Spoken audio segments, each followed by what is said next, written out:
بسم الله الرحمن الرحیم. رب اشرح لی صدری و یسر لی امری واحلل عقدة من لسانی یفقهوا قولی.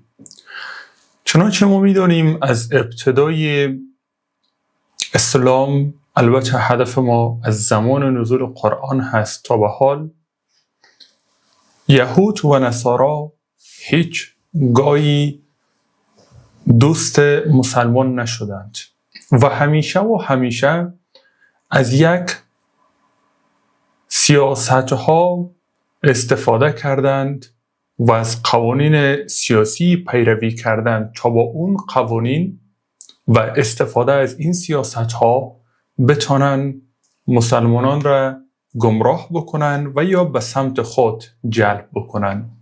حالا در طول این تاریخ سیاست‌های متفاوتی استفاده کردند، از سیاست‌های کوچک شروع تا سیاست‌های بزرگ، از گمراه کردن یک انسان تا گمراه کردن یک قوم و اختلاف انگیزی میان تمام مسلمان‌ها که امروزه این اختلاف به حدی زیاد شده که اونها تانستن میان خیلی از مسلمان‌ها اختلافات را ایجاد بکنن. ولی الله متعال جالب اینجاست که در اون زمان، یعنی 1400 سال قبل، برای ما تمام مکرهای سیاسی اینها را بیان کرده.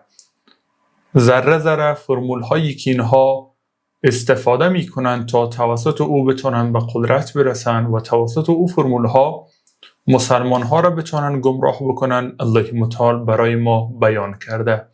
در این جلسه قرار هست بررسی بکنیم عده‌ای از فرمول هایی که امروزه از اونها استفاده می کند گروه های عیسویان و یهودیان تا مسلمانان را به گمراهی بکشانند یا هم اونها را به سمت خود جلب و جذب بکنند، یا هم اگر این کار از توانشان نیامد تلاش میکنند که ریشه های بنیادی اسلام را در مسلمانان تضعیف ببخشند که این ضعیفی شما میفهمین خود ناشی از آن میشه که اسلام به دنیا ضعیف نشان داده بشه.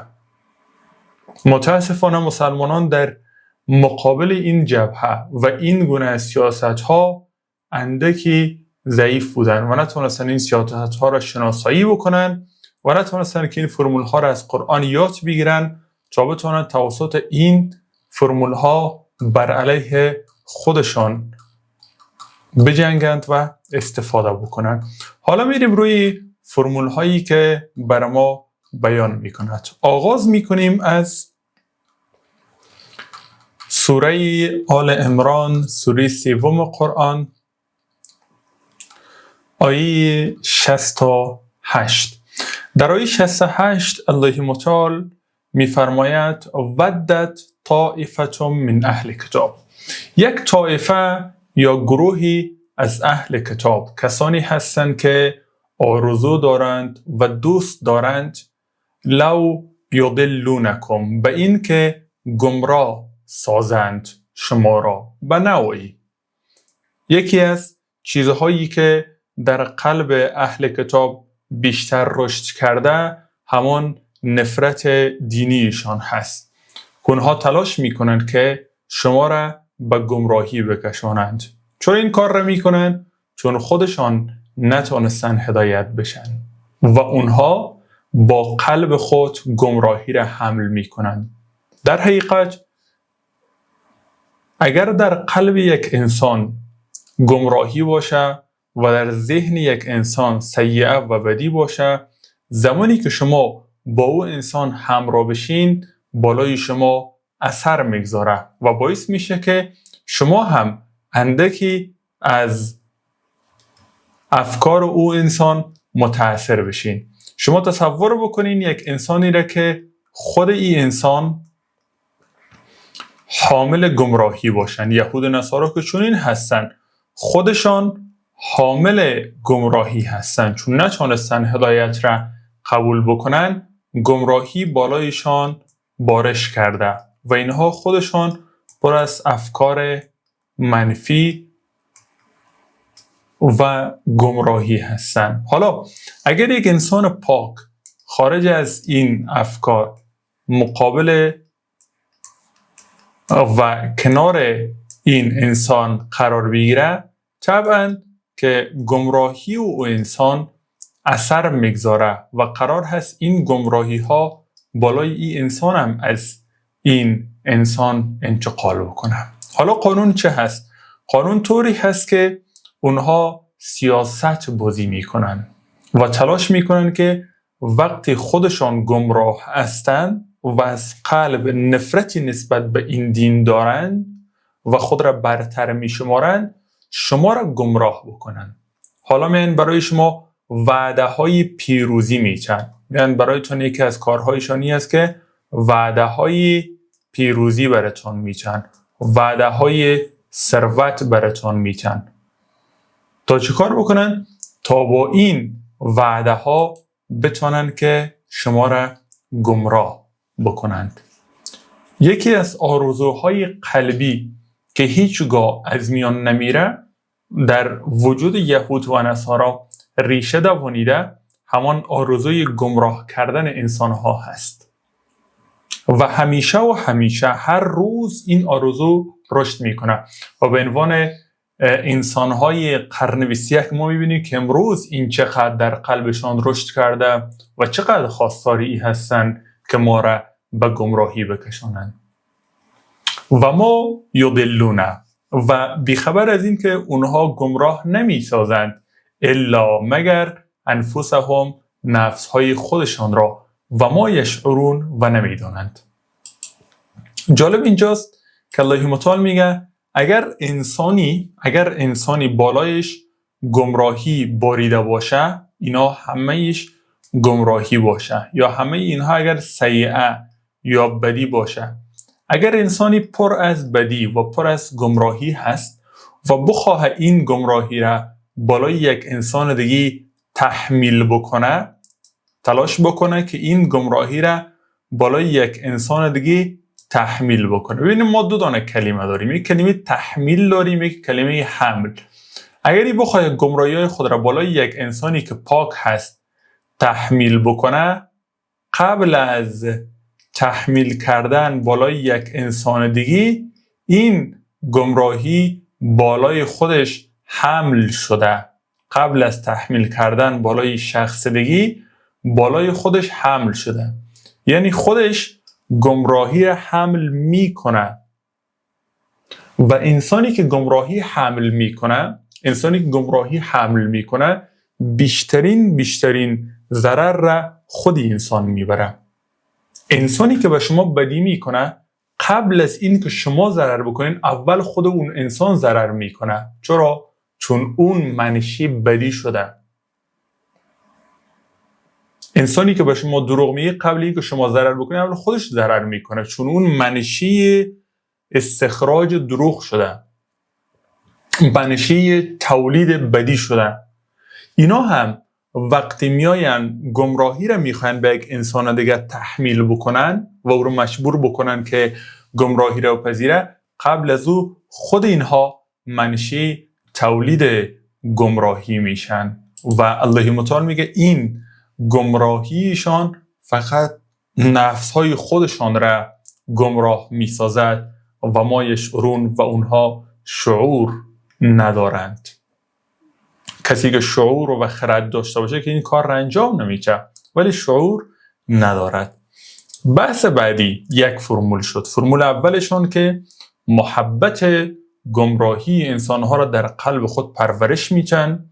این سیاستشان را باید ما بشناسیم که هیچگاه اجازه نمیتن که اینها به یک هدایت و روشنی زندگی بکنن و از هر طوری شده و از هر طریقی شده بالای مسلمان ها تاریکی را میخواین که چیره بسازن. بحث دومشان این هست که در آیه 69 میفرماید الله متعال یا اهل الکتاب، ای اهل کتاب، لما تکفرون، چرا کفر میکنید به آیات الله، به آیات الله، و انتم تشهدون، و حال آن که شما شاهد هستید. ای اهل کتاب چرا انکار و کفر میکنید به آیات الله؟ دومین کارشان این هست که اینها بیشتر دومین سیاستشان سیاست کفرگری هست. الله متعال ازشان سوال میکنه ای اهل کتاب چرا کفر میکنید؟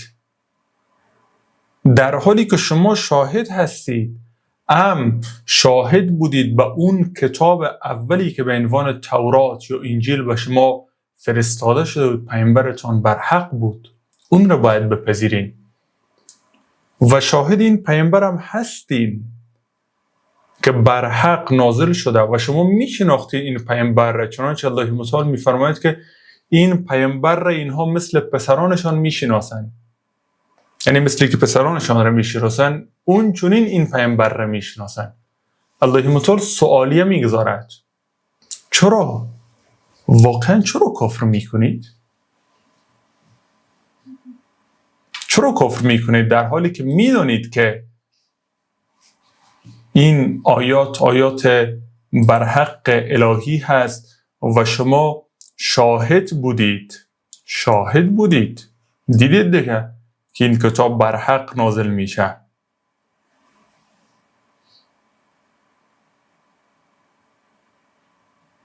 این سوال پاسخش را بعدن الله متعال میده که اینها چرا چونی. یکی از سیاست هایشان سیاست کفرگری است. به نسبت امو کینه و حسدی که در دل دارن کفر میکنن، یعنی پنهان میکنن، حقیقت را خودشان میفهمن ولی پنهانش میکنن.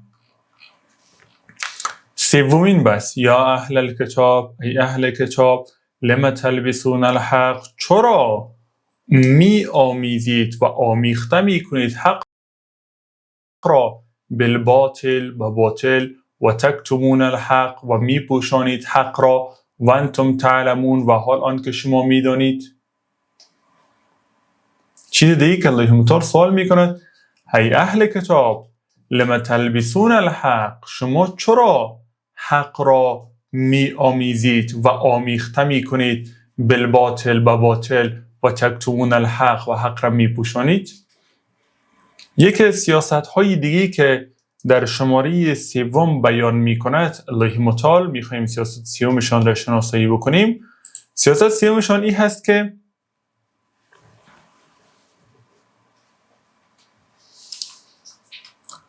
سیاست سومشان میشه. سیاست سومی که اهل کتاب دارن و نسبت همو کینه و حسدشان و انسان‌های عاقل نیستن، آمیزش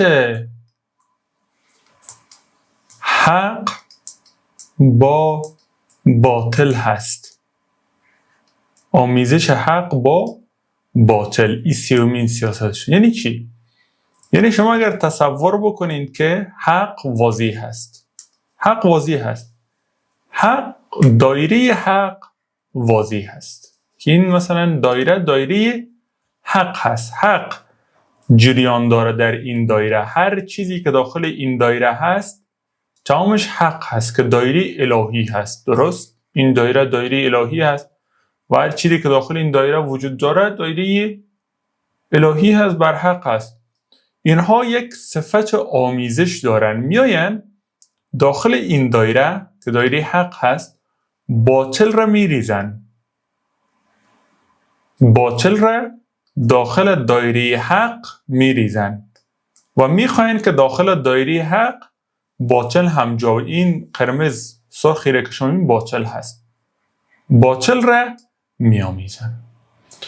وقتی اینها باطل را میاین داخل دایره حق میندازن، مثل اینیونه که در یک لیوان آب شما یک رنگ را بندازین که اون رنگش تغییر بکنه، رنگ آب مثلا سرخ بشه. این چون این کار را کردن، یعنی وقتی باطل را آوردن در حق آمیزش کردن و در حق ریختن، تکتمون الحق میکنن. سیاستشون این شکلی هست. اول میان کم کم کم کم باطل را، کارهای غیر حق را حق جلوه میچن. کم کم کم کم در میان رسم‌های اسلامی رسم و رواج‌های غیر اسلامی، رسم و رواج‌های غیر انسانی را داخل می‌سازن. این تکنیکی است که خیلی استفاده کردن و امروز تبدیل شده به یک چالش‌های بزرگ مسلمان‌ها. این تکنیکشان که خیلی تونستن اثرگذار باشه این تکنیکشان. بعد چه کار میکنن؟ حقی که داشتیم اینجا با همین باطلی که ریختن بالای حق چه کار میکنن؟ حق را پنهان میکنن با باطل. چون باطل وقتی با حق بریزه، حق میبینین که در نظر مردم کمرنگ جلوه میکنه، در حالی که رنگ واقعی رنگ حق هست. در آیات دیگه میخونیم که الله متعال میگه باطلشان اصلا بر بنای حق بنا شده. اگر حق نمی بود اینها باطل را هیچ وقت بنا کرده نمیتونستن، از حق کمک میگیرن تا باطل را بنا میکنن. ولی با این جلوگری میکند که توسط باطل حق را پنهان بکنن. یکی از سیاست‌های خطرناکشان این هست که استفاده می، چه فردی چه اجتماعی، چه الان در حکومت‌ها و اینها از کل چیز استفاده میکنن. تکتمون الحق، حق را اون شکلی پنهان میکنن. چرا این کار را میکنید؟ و انتم تعلمون، و حال آن که شما میدانید. سبحان الله، الله متعال 1400 سال قبل تک تک از تکنیک هایی که این گروه بر علیه مسلمان ها استفاده میکنن را برای ما بیان کرده و این آیات خیلی سیاسی هست. و قالت، و گفتن طائفه من اهل الکتاب، از اهل کتاب، آمینو، ایمان بیاورید، بالذی، به آنچه انزل، فرو فرستاده شده، علی الذین، بر کسانی که آمنو، ایمان آوردند. یکی از تکنیک های دیگی و سیاست های خطرناکی که استفاده میکنن، به افراد خود میگن که شما برین در میان گروه های مسلمانان ایمان بیاورید. ایمان بیاورید، آمینو، ایمان بیاورید، بالذی، به آنچه انزل، فرو فرستاده شده. اون چی فرو فرستاده شده بر کی؟ بر ما؟ نه، علی الذین آمنو. یعنی فکر میکنن و به اندیشه هستن قرآن تنها با مؤمنان نازل شده، در حالی که هدی للمتقین هست، هدی للعالمین هست. قرآن مال همه است، ولی به افراد خود میگه ایمان بیاورید. ایمان بیاورید به قرآن. وجه النهار، اول روز، و کفرو، و کافر شوید، آخره، آخرش را. سیاستشان این هست که میگه شما اول روز ایمان بیاورید. سیاست شماره 4شان اول روز ایمان، آخر روز که شد کافر شوید. که پیامبر صلی الله علیه و سلم هشدار داده که این از صفات منافقین و امت ما هم هست که در آخر زمان چنین میشن. ولی سیاست واقعی که اینا استفاده میکنن، یک فرد را روان میکنن در میان مسلمان ها، مسلمان اول جلوه میکنه خود را، بعد کافر میشه. یعنی یک مقطع زمانی را مسلمان بعد کافر میشه تا مردم در شک و شبهه بیفتند.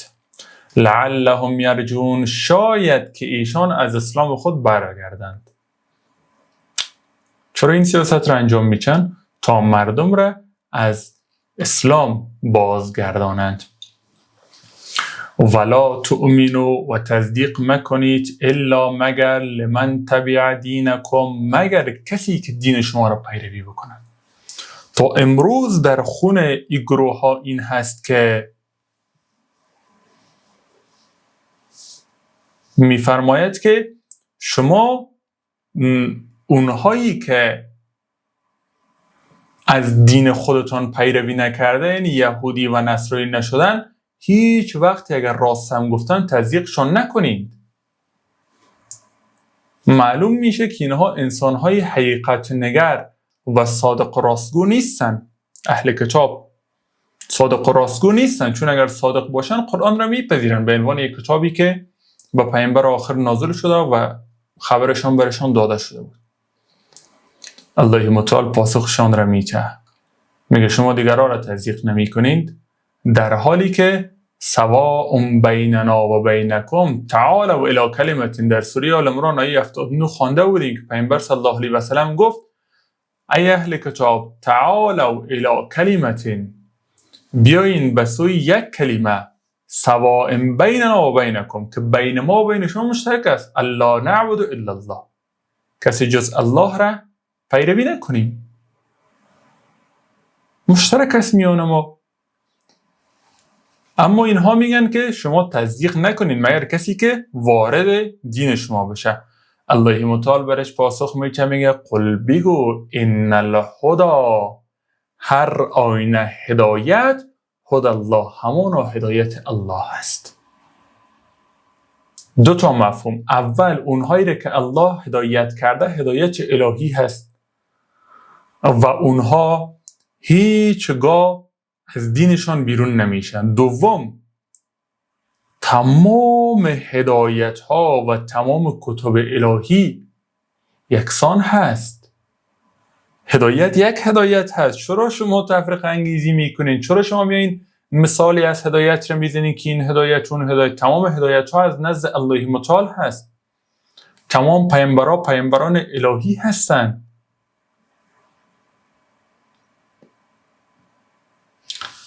چرا این کارها را میکنن؟ این همه چیز این همه چیز برای آن است که چگونه داده شود احدون یکی را مثل ما اوتیتم، مثل آنچه داده شده است بر شما، او یحاجوکم، یا چگونه غالب شوند بر شما عند ربکم، نزد پروردگارتان. کل این کارها را به خاطر این میکنن که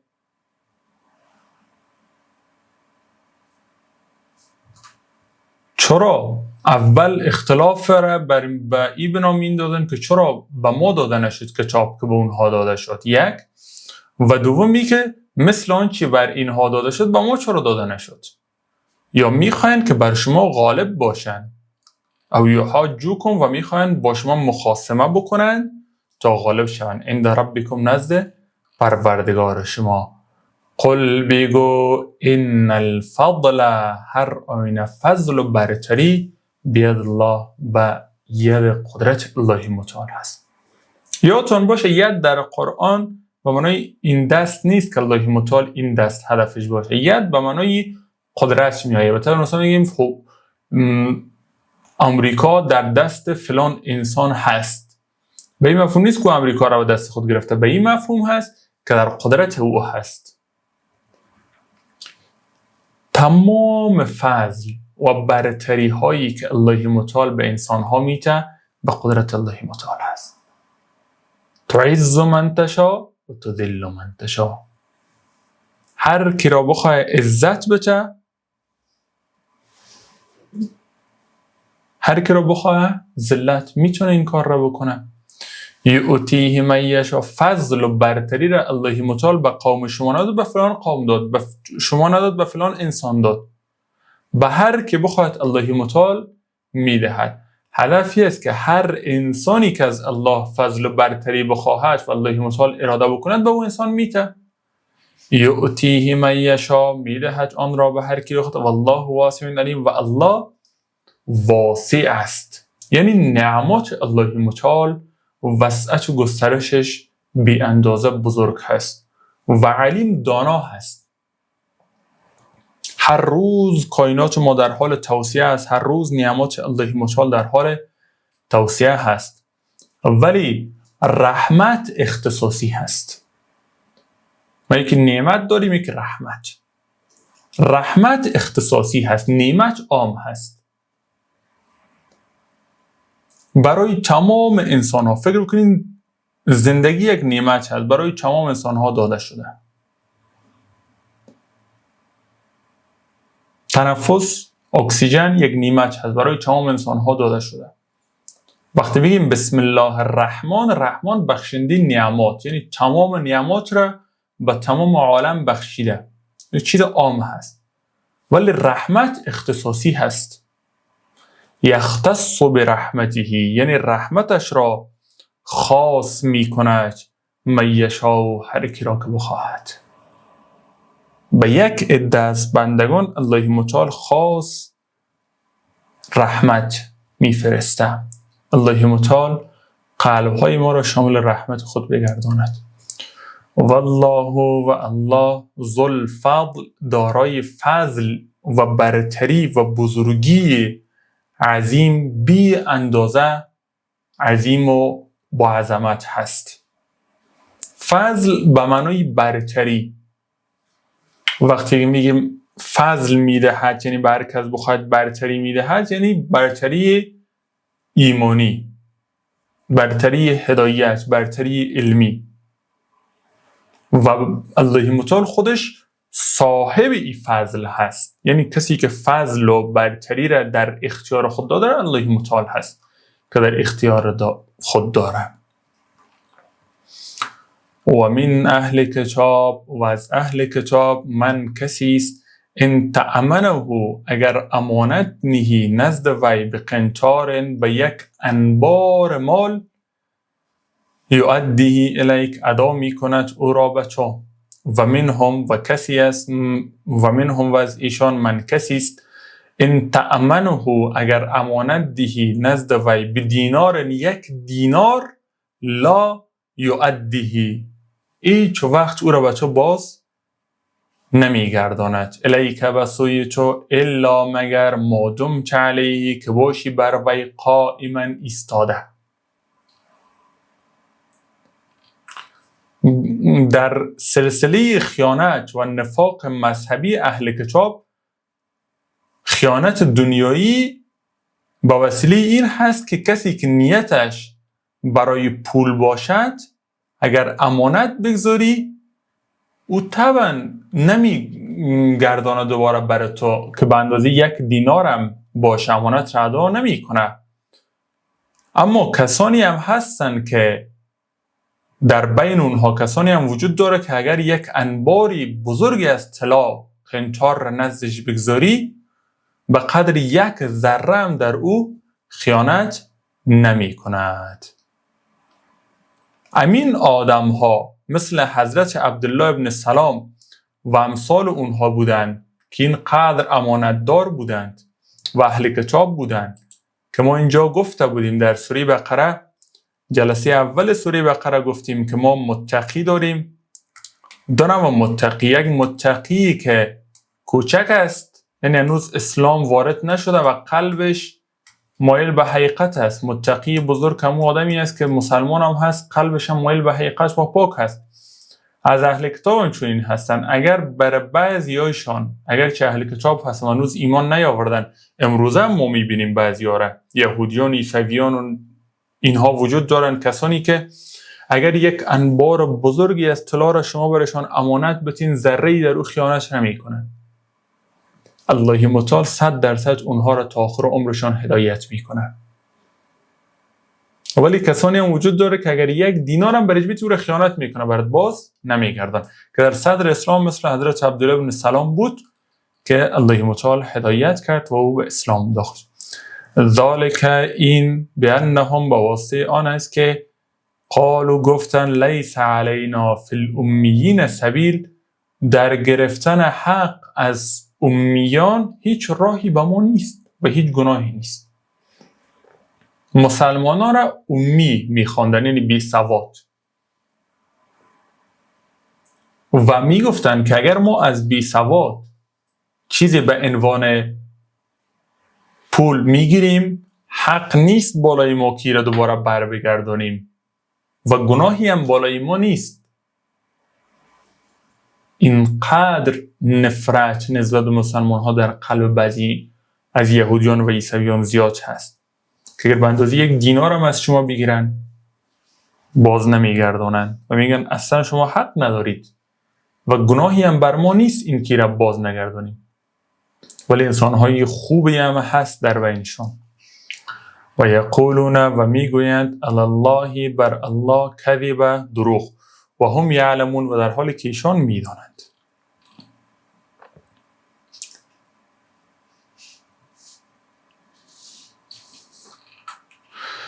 بلا آری من اوفا، هر که وفا کند به عهدهی و پیمان خود و تقوا و پرهیزگاری نماید، فإن الله يحب المتقین، الله متعال پرهیزگاران را دوست دارد. ان الذين، هر آینه کسانی که یشتروا میخرند به عهد الله، با پیمان خدا، و ایمانهم و سوگندهای خود، ثمنا قلیلا، بهای اندک را. یک کسانی هستند که پیمان خدا را و سوگندهای خود را در مقابل یک بسیار بسیار مقدار اندکی از پول معامله می کنند. اولئک، آن گروه، لا خلاق لهم، هیچ بهره و منفعت سودی بر ایشان نیست. هفتمین بار هست که از مسئله تجارت الله متعال در قرآن از اول سوره بقره بحث می کند، که گفتیم در جلسات تجارت که ما در یک تجارت درونی وارد میشیم از زمانی که تولد میشیم، و اینها هم تجارتشون طوری هست که ایمان و امو قسمها و عهدهایی که با الله متعال دارن ایرمیان با معامله میگذارن تا یک چند بهای اندک به دست بیارن. الله متعال میگه هیچ بهره و سودی نیست از این چیزی که شما به دست میآورید، هیچ سودی نداره براتون، باقی نمیمونه. اولئک لا خلاق لهم فی الاخرة، در آخرت، و دیگر جزایی که میدهد بر ایشان به کسانی که عهدها را شکستند، سوگندها را زیر پا کردن از اهل کتاب. ولا یکلمهم الله، الله با ایشان سخن نمیگوید. ولا ینظر الیهم، والله متعال نظر نمی کند بر ایشان یوم القیامت، روز قیامت. نظرم نمی کند الله متعال به انسانی که سوگندهای خود را شکسته باشه. ولا یزکیهم، و پاک هم نمی گرداند ایشان را. ولهم عذاب علیم، و ایشان راست عذاب دردناک. این جزایی هست که بر ایشان داده میشه.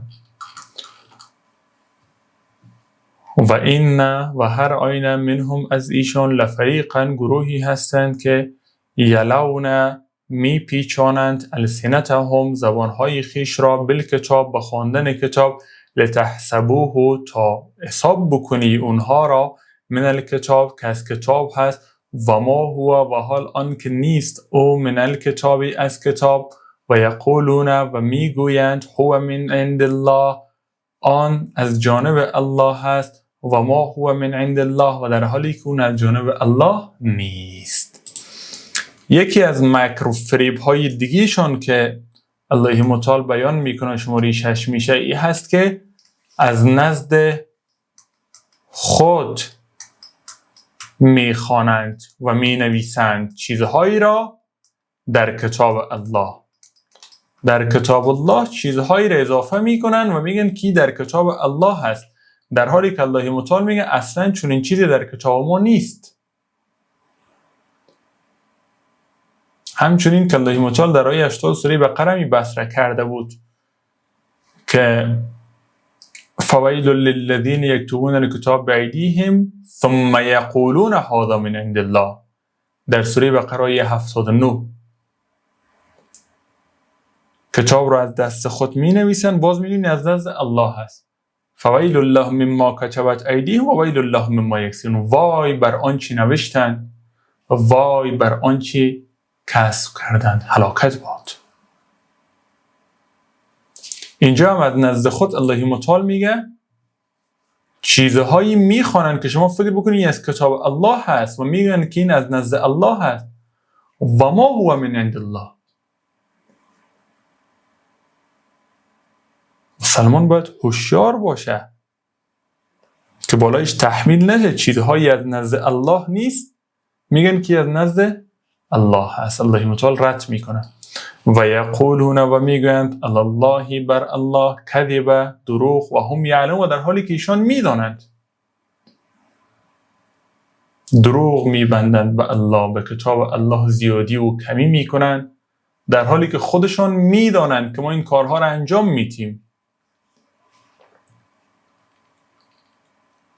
بدترین گناه همان گناهی است که تو بفهمی و اون گناه را انجام بدی. اگر یک انسانی گناهی را انجام میده و زیاد اطلاعات نداره که زیاد بهش عذاب نیست، ولی بدترین گناه این هست که الله متعال تصدیق میگه که اونها میدونن ولی از قصد این کار را انجام میدن.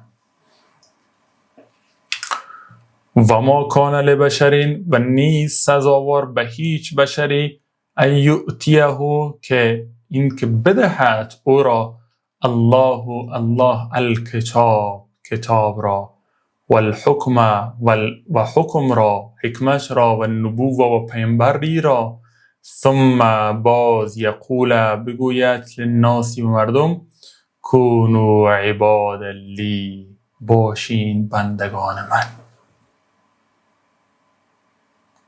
استغفر الله. واقعا که بعضی انسان ها چنین هستن. امروز ما در میان مسلمان ها کسایی را داریم که خود را مسلمان میدانند و الله متعال به او علم داده، به او حکمت نصیب کرده، ولی مردم را در اطراف خود بندی خود ساخته. میبینین دیگه، شاید دیده باشین که دست بوسی و پابوسی و رقص و اینها به عنوان معبود پرستش میکنن اون یک انسان را.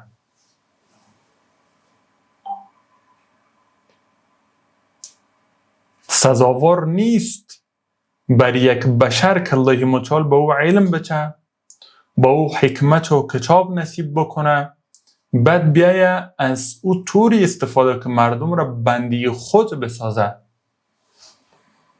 علما فقط وظیفه‌شان این هست که بندگان خدا را به خدا وصل بکنند و خودشان از این میان محو بشن. ما نباید طوری عمل بکنیم که بندگان خدا به علما وصل شوند و خود را معبود جلوه بدیم و ادعایی را بکنیم که ما به عنوان یک انسان خیلی با عظمت و بزرگ هستیم و شما باید ما را پرستش بکنین. این چنین انسان ها خیلی زیاد هستن در جامعه ما. بدترین انسان هستن اینها. کونوا عباد لی، شوید بندگان من، من دون الله، بجز از الله.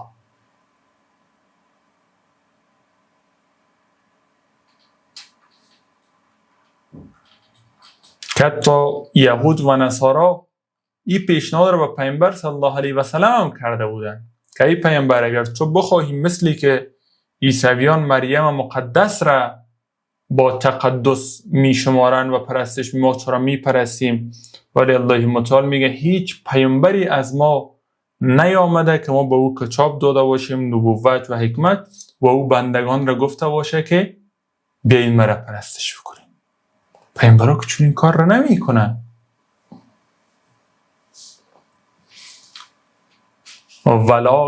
ولیکن کونو، شوید ربانین، ربانی یعنی خدایی.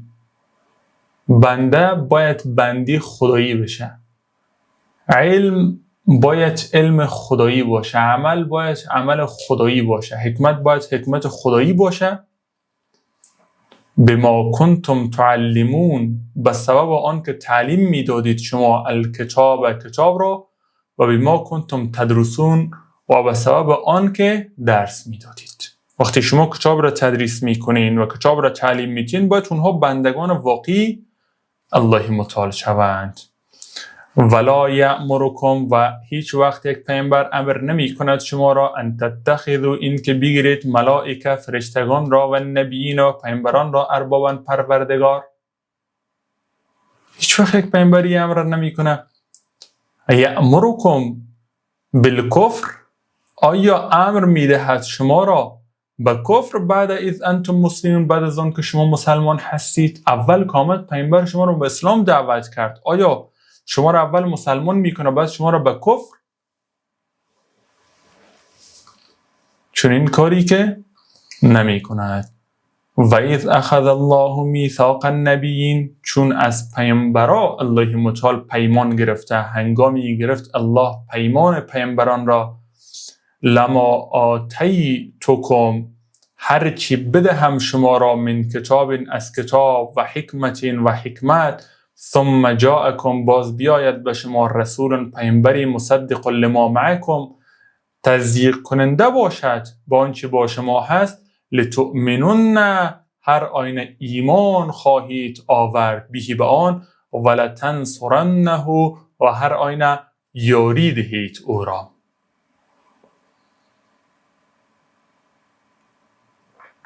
حتی بالای پیامبرا چنین هست که اگر یک پیامبری بیاید الله از او عهد میگیرد که اگر پیامبر دیگه آمد و او از طرف موت او را باید شما ایمان بیاورید به او پیامبر و او را کمک و نصرت بکنید. پیامبران میان خود حتی چنین هست رابطیشان.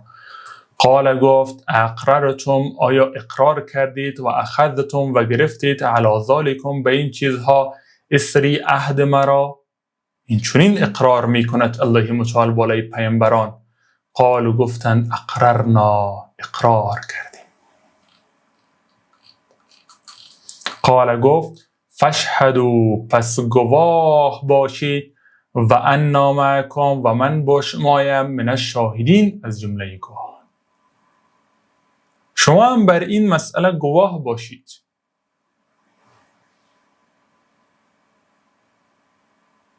و منم با شما هستم من الشاهدین از جمله گواهان.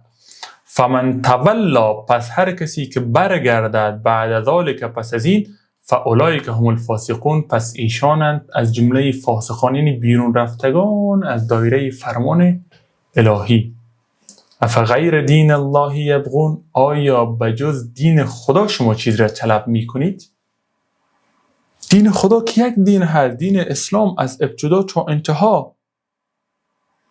آیا شما غیر دین الله افغیر دین الله آیا غیر دین الله چیزی را طلب میکنید؟ وله اسلم و در حالی که فرمان بردار هست الله را من فی السماوات و الارض هر کی که در آسمان و در زمین هست آنان که در آسمان ها و زمین هستن همه‌شان فرمان بردار الله هستن. طوعا و کرها به خوشی و به کراهت یا خوش هستن یا به کراهت بالاخره فرمان بردار هستن که در سوره رد دقیق بحث میکنیم که طوعا و کرها مفهومش چیست و الیه رجعون و به سوی او بازگردانیده میشوند.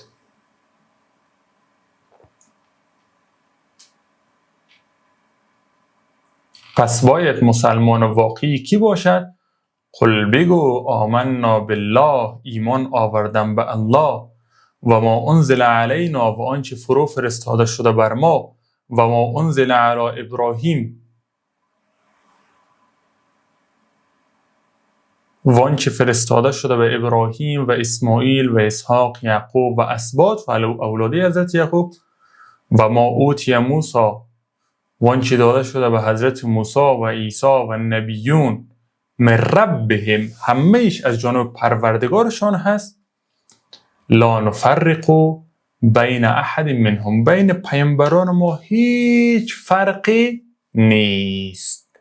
انسانی که خود را بر حق میدانه، انسانی که خود را واقعا مسلمان میدانه، یهودی که واقعا خود را یهودی میدانه، یهودی که خود را واقعا پیرو حضرت موسی میدانه، عیسوی که خود را واقعا پیرو حضرت عیسی میدانه، نیستن پیرو اونها الا اینکه پیرو تمام پیامبران باشن، الا اینکه به همه پیامبران ایمان داشته باشن و همه کتابها را در آغوش خود بگیرن. لا نفرق بین احد منهم و بین هیچ یک از اونها تفرقه نیندازند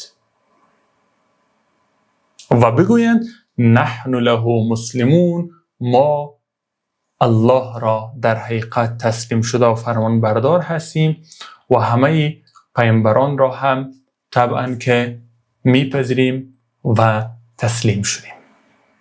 این همون تسلیمیت واقعی هست که انسان میتونه با موفقیت، هدایت، نور و روشنایی و پیروزی در دنیا و آخرت برسه. سبحان ربک رب العزة عما یصفون